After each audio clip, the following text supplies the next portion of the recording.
What's up, guys and gals? Welcome back to the Nerd Castle. Today in the world of indie games, we're going to be checking out a title that I was interested in. I've had this one on my wish list, and it's called Worshippers of Cthulhu. And from what I've seen so far, it's kind of like, I don't know, it sort of looks like Anno to me from the screenshots and videos that I've seen, except that your entire colony is in the service of human sacrifice and awakening Cthulhu and R'lyeh. And so anyways, I thought that was an interesting premise for a game. I always like the games that go from the bad guy's side of things. So we're going to dive on in today and check out this publicly available demo that they released yesterday. If after watching this you wanted to get the game for yourself, you can go test out this exact same demo and you can give your feedback. I will put that link down below. On top of that, you can also find a link to my Discord and my Twitch stream if you wanted to hang out live. But let's hit it hard, let's hit it fast, and let's become the ultimate cultist of our dreams. I am not a harbinger of destruction. I am but a herald of cosmic rebirth. Our purpose is not to sow chaos, but to embrace the inevitable evolution that awaits us all. Humanity is insignificant, pitiful in its smallness. Our existence is a fleeting whisper in the cosmic winds. And only by awakening Cthulhu can we transcend our feeble existence. In one profound act, we can shake the foundations of the universe. Let us awaken Cthulhu, for in his awakening lies the catalyst for a cascading effect that will reshape the cosmos, and a new order shall emerge.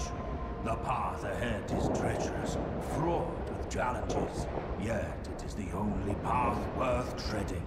Let us forge a destiny that transcends the mundane.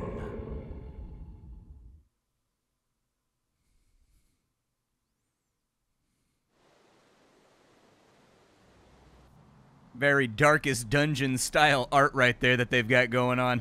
We live in a placid island of ignorance in the midst of a black sea of infinity, and it was not meant that we should voyage far. I tell you what, dude, Burasa's gotta be the most poached artist in all of indie games.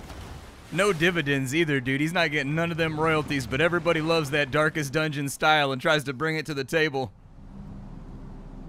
Never wavering, my venerable High Priest.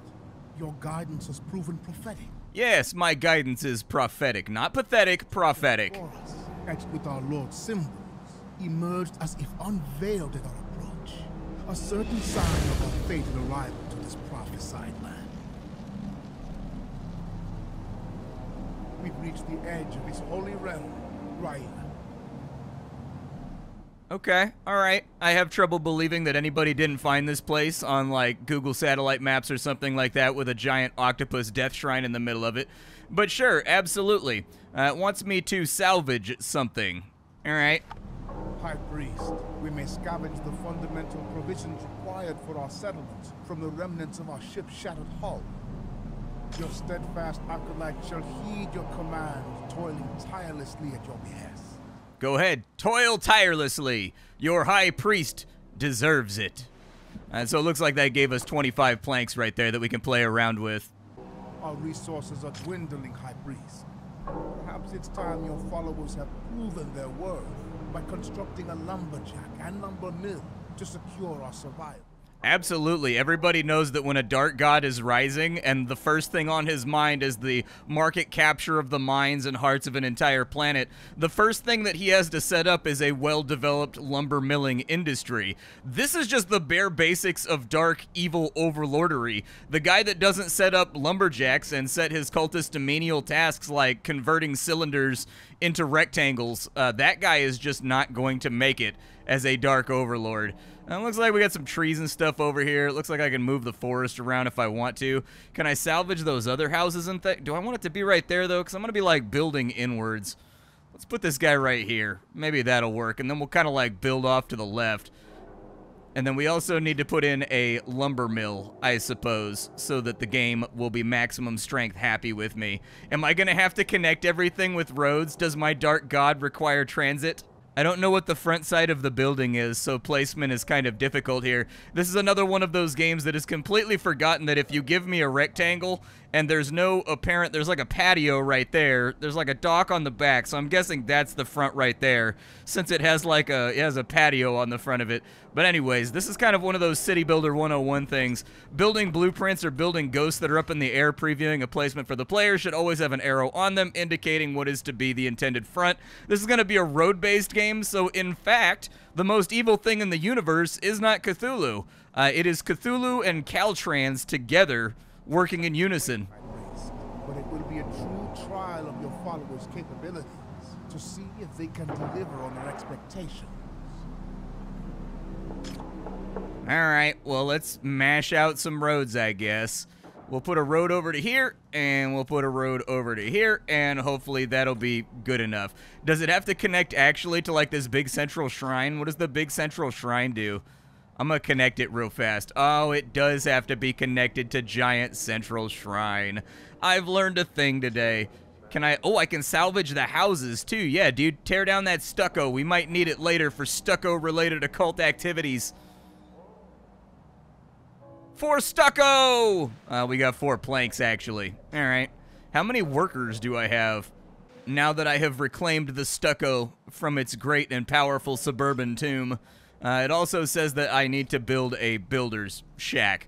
So it doesn't matter if you're an evil dark overlord. You've always got to remember that all of your contracted labor, like all of your general contractors, they need to have their licensing up to date. You know, Cthulhu is many, many things, but what he is not is someone committing contract fraud, all right? All right, so all the buildings are up and running now that I've got them connected to the central node.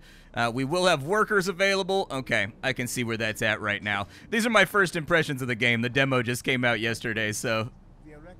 The what of the houses? Homeless followers will not perform any work. All right, I'm working on it. I'm going to get right after it. We're going to be erecting with aplomb.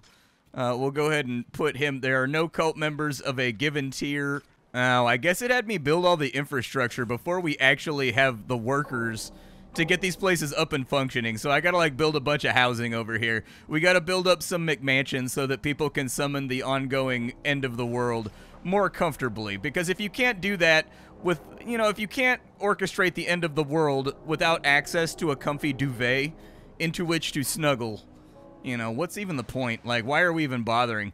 Let's get a dirt road over here, and we'll give these guys, like, a frontline seat to the apocalypse. So we'll put in a guy right there, we'll put in a guy right there, we'll put in a guy right there. We'll give him a little bit of the old road access on that side, have it run a little bit further past. It looks like only, like, one guy lives inside these shacks, so I guess they value their personal space. And now it's going to upgrade their tier sort of like Anno style so that they can work inside the building. Secure. We require Your disciples workers, stand O High prepared for Priest. labor, High Priest. Select your devoted followers and initiate the ceaseless work to advance our cause. I feel like I need more houses because none of these people have proficiency in the thing that excites me. And also this needs to be flipped back around. There we go. All right, we'll get that right there. They're using radial menus. You guys know how I feel about radial menus. Radial menus. But the deconstruction is inside of a radial menu that I accidentally found by pushing buttons because I couldn't figure out what button to push. So we'll do the old Anno thing where we do like the little 3x2, or I guess, yeah, the 3x2 over here. We'll let these houses get constructed, and we'll see if we have anybody in the region that is proficient in lumber milling, or if we're going to be stuck with a whole bunch of occult corn farmers out here. We can rotate the camera, and we can pitch it a little bit, which is nice. I was hoping that it wasn't like a fixed angle, so that works out pretty well. What do you guys have going on here? Clam gatherers? How come everybody's a clam gatherer, bro? Everybody out here gathering clams. What does this guy do? They're a corn cooker, specifically corn. All other foods right out. I guess I'll just assign a corn farmer. Oh, look at that. We can fire them, too. What does the severance package look like for a servant of the darkness? Is it well developed? Are there stock options? Well, let's go ahead and assign them over there. And so now we've got our workers assigned, so we should start taking in actual resources as we go along. High Priest, the production of planks remains sluggish. Disassemble the remnants of those who came before us and claim their resources. Their All right. may yet enrich the soil upon which our cult will thrive. Failure is the best fertilizer, mostly for strawberries, but like you can make it work for kind of green onions. You can make it work, I think, if you're trying to grow cilantro, but other plants probably aren't going to react very well to it. Well, let's grab that right there. All right, we've got a little bit more love going on over there. We are now effectively plonked. They're allowing me to have planks. There is a matter that needs your attention and judgment. Show them the might of our God. Make them fear and feel the ecstasy of life. How about we delegate? So I think there's going to be a few more administrative layers beneath me and doing any actual work. I don't think anybody gets into the founding occult business to work hard. Like, I just don't see that as a principal motivator. There are no materials, oh height. Okay, there's no materials. Well, these guys aren't lumberjacking at the speed that I want them to lumberjack it at, so, like, when they get it, they will bring it on over, but they did specifically say that our lumber production was looking short. What's up with you guys? Oh, cool, we've got, like, fun art over here. To thank the Old One for allowing them to arrive on this land, your people prepare ritual firewood spires, each spire holding 2 caught animals struggling against ropes and captives that were brought along during your long voyage. The captives, a young man and woman, scream with torn voices, crazed eyes, and deep bruises on their bodies. You are asked to throw the torch and begin the celebration.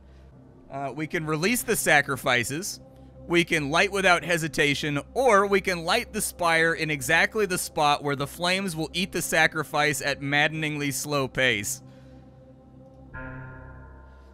As the last breath is drawn from the sacrifices, the cultist excitement reaches its peak. Suddenly something changes. People begin to scream and yell, and you see a glimpse of a vision that they have seen.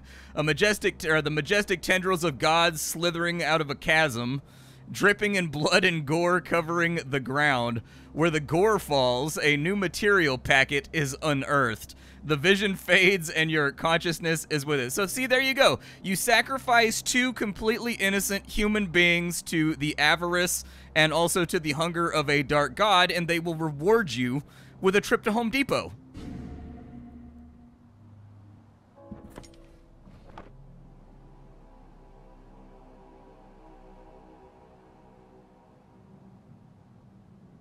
Uh-oh.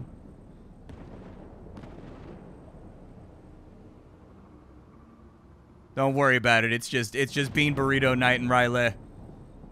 Don't worry about it. It's fine. Everybody's going to get over it. It's going to be 1 or 2 hours. It's going to be a mild fireworks display, and we're all going to go home perfectly fine, but a little battered and bruised. Have your senses been rekindled? At the culmination of the ritual, both of us fell into unconsciousness.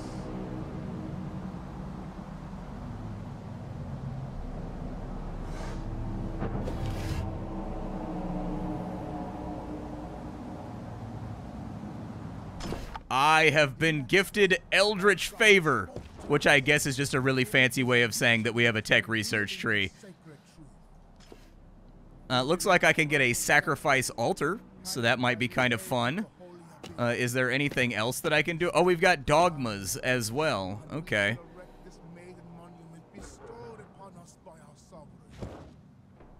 I have the sacrifice altar, and now we must build it.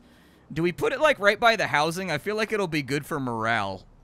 I don't know. People love a good show. What does it do? Use to offer Oh, that thing is... It is imperative that the sacrificial altar be erected at the designated location. Oh. The abyss that lies at the heart of this realm. Okay. I mean, I'm going to put that over there. And then I got to even this out. Otherwise, my OCD is going to drive me crazy. We'll just have it go to there so that it's a straight line so that you get kind of that cool feeling. Like, you get, like, a cool vibe as you're walking through the forest towards it, you know? Like, your deliverance or whatever is over here, like, into the mouth of madness. It's done.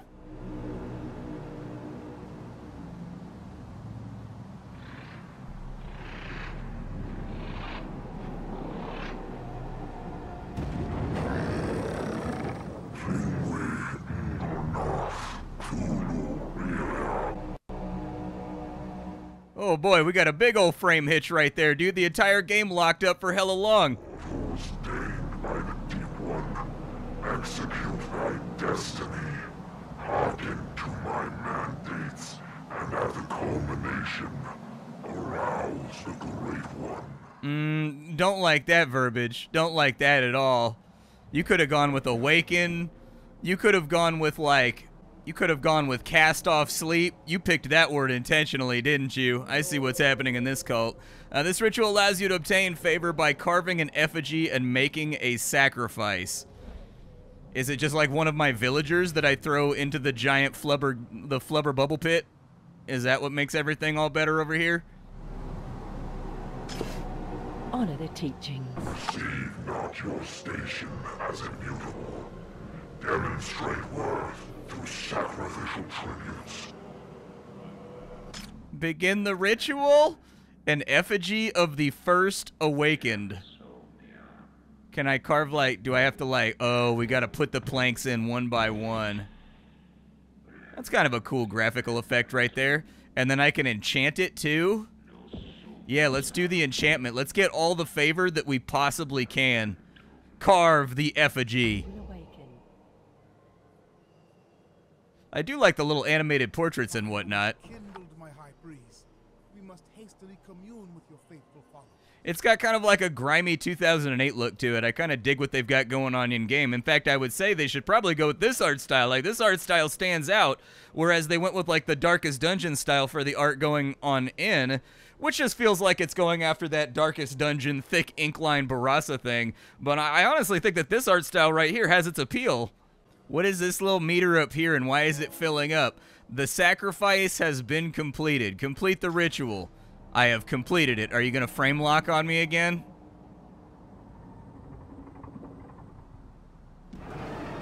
Oh, okay. Yep. That's an octopus.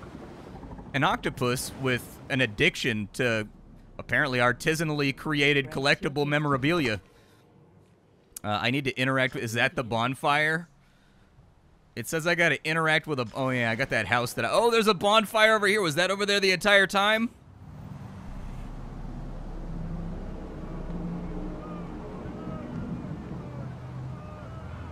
Encountering the herald of our God and the living conditions of your flock distort their minds. Pitiful, unenlightened souls. Yet, we should attend to their primal needs to amend this distraction. I have carefully recorded the needs of the faithful within their houses, all for your noble purpose.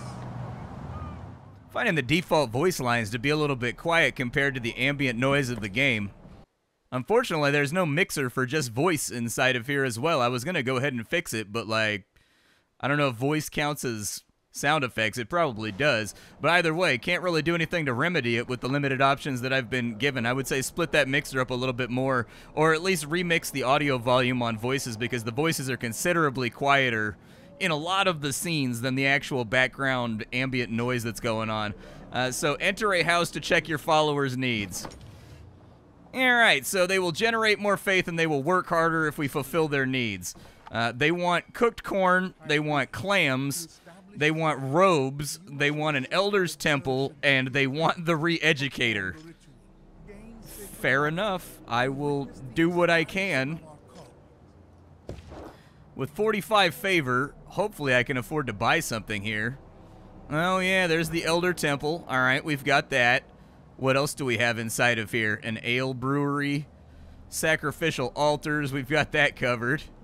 And it looks like that's about all we can take right now. They've got everything else soft-locked. I'll be honest, it's a little bit hands-on for me, but then again, I guess when it's not hands-on, I always screw up and miss things, so like maybe it's a good thing. But the game definitely holds your hand through the entire demo for what is effectively playing Anno, if you've ever played any of those games before. So it's not a game that's really that hard to come to grips with.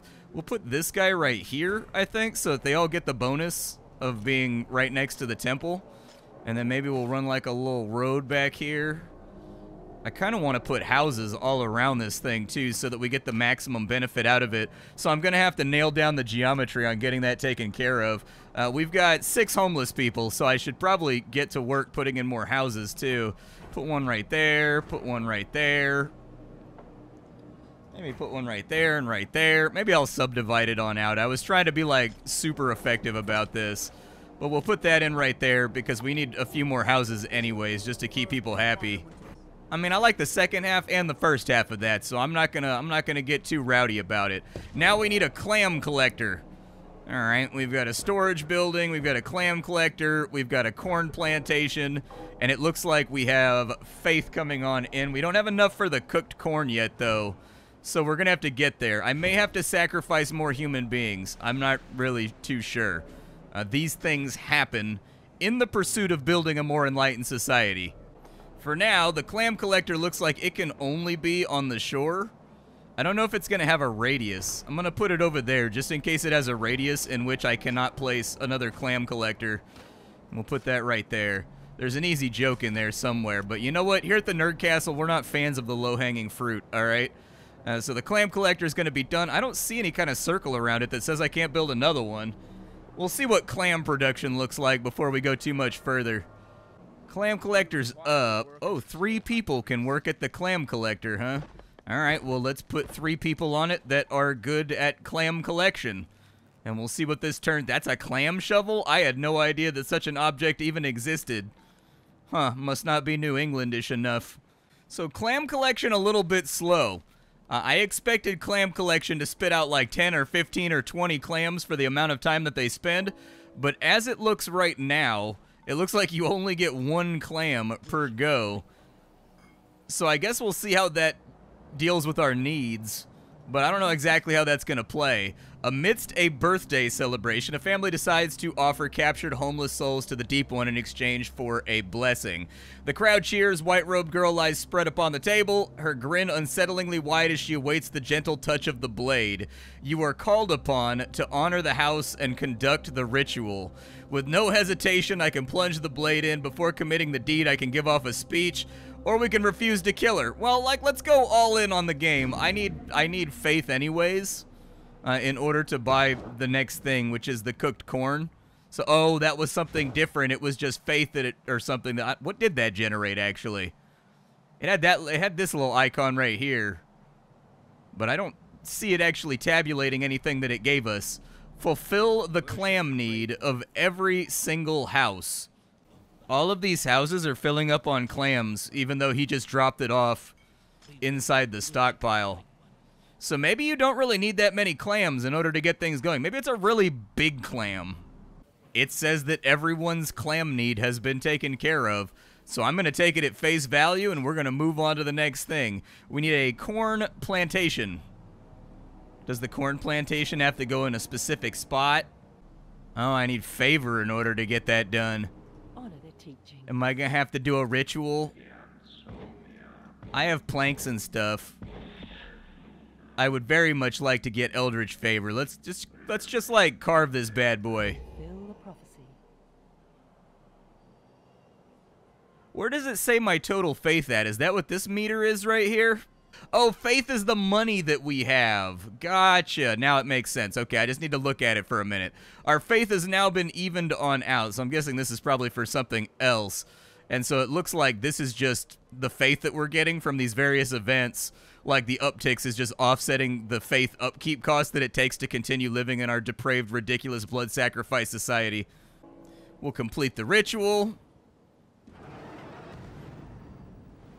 Another idol for his collection, something to put on his little shelf behind him when he streams. Good stuff. That should give us the faith that we need in order to put down the corn harvest. I don't know where I want to put it. I want to keep that side clear in case I need to build more housing, because the houses require a temple in order to do their thing. And so maybe I'll put this guy in right here, and we'll just sort of see what happens next. We don't have any homeless people, so that's good. We've taken care of all of the housing here. The good news is if we did have homeless people, it is perfectly acceptable in our society just to use them for blood rituals, I guess. So there you go. All right, and then we could place a field as expected. That gets us most of the way there. We've got a lot of empty space anyways, so we'll put the cornfield out here. Do I have any kern farmers that are ready to go? Yeah, let's get a corn farmer over here. And we actually have a lumberjack as well. So that guy wants to work in the mill. So he doesn't want a lumberjack. He just wants to work in the mill. Gotcha. All right. Well, let's put one of the clam harvesters on it, I guess. And then over here, we can swap out this clammy guy for that guy right there so that we have perfect performance. This is what Apex lumber milling looks like. In my headcanon now, I just assume that, like, whenever somebody, let's see, to work optimally, the plantation needs all fields to be constructed. Fields need to be placed next to the plantation building or next to themselves. We need fields. It looks like they're producing the corn. So I'm not going to panic just yet. Maybe it was just flagging it because I didn't have both workers in there, but the flag was wrong and thought that there was, it says insufficient plantation fields, but that's 63 out of 64 with 98% growth efficiency. So maybe it'll be okay. I mean, that text is looking awfully red right now.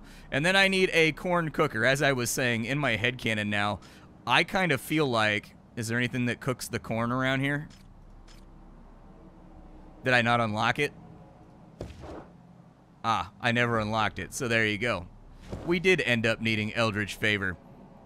For the third time, in my headcanon now, I just assume that whenever someone goes out to plow just a cornfield, like a corn farmer, they all gather around and do like Sardaukar chants before they go do it because it's the only way to make the harvest grow.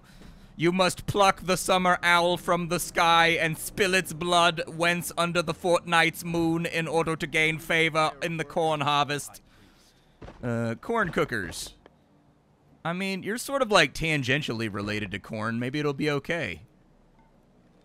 Come on over here and, you know, freak on Unleash it out. I do like how lively and active the city looks with the little guys walking around and whatnot. Feels kind of lived in. Like, they mostly walk around, they don't really do anything, and they all clip through each other, you know? Like, they just walk to places and stand there and walk back. But from, like, this distance out, it makes the place feel alive. Maybe a few more animations where they walk up to crates and they, like, scratch their heads and they're, like, looking around like maybe there's something under there. Or when they're walking down the street, they stop and, like, dust off their shoe. Or, like, try to shake a stone out of their shoe. Like, little human interactions like that that people do when they're just walking around, random activities, picking their noses, cracking farts and blaming it on the dog, that kind of stuff. I believe that corn pot is now being distributed to the rest of the land, and they are sending it on out to everybody. I haven't really seen too many differences between this and like every other city builder out there, except for the game's really nice visual design and the really nice theming and atmosphere.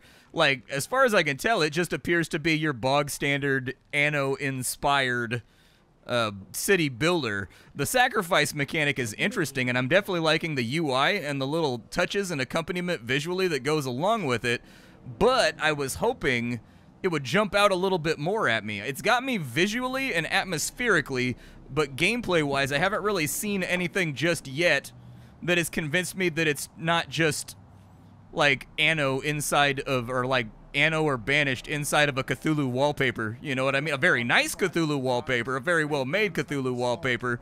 But aside from like the little sacrifices and whatnot and the little events, Significantly more devoted and productive in service to our sacred cause. Behold, your devoted acolytes stand ready, their zeal renewed, their faith unwavering, and eager to advance our noble pursuit. so the theming and the atmosphere and everything are right on the point. I gotta unlock a bacon altar, huh? I guess every dark god needs something to inspire people. I need 20 more favor for that, though, so I think we're gonna have to carve up another one of these thingies. Can I do other ones? Oh, wow, you can do different ones that give, like, different bonuses and whatnot. So it looks like you can sort of randomize it. I kind of wish I had left it on 4 planks, because 4 planks was easy. We're swimming in planks right now. I don't know what's going to happen if I put clams in here. Is everybody going to starve and get, like, upsetty biscotti with me? Oh, as far as goods go, it looks like we're stocked up. We're okay. Those icons are a little bit small. They'll want to make this part of the UI a little bit bigger so that these little tiny icons right here are a little bit more rezzed and have a little bit more fidelity to them.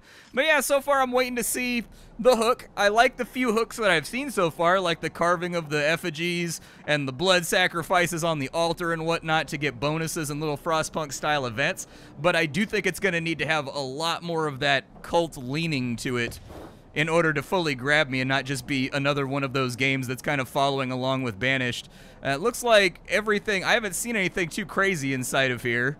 We've got blacksmiths, we've got idol carvers, we've got archaeologists. Okay, that's interesting. I'm interested, does he bring back like relics or something? A cemetery, so people are gonna die. A re-educator, that may unlock a mechanic that gets us there as well. And the beacon altar just attracts more people so that our village can grow and we can have more workers. Alright, well the ritual's up and ready to run, but you can play this a little bit further on in for yourself if you wanted to. My name is Splattercat. I sift through the pile to find what's worthwhile in the world of indie games every single day so you don't have to. Today up on the chopping block, it was Worshippers of Cthulhu. Tomorrow it'll be something else. Thanks for hanging out with me, and I will catch you all later.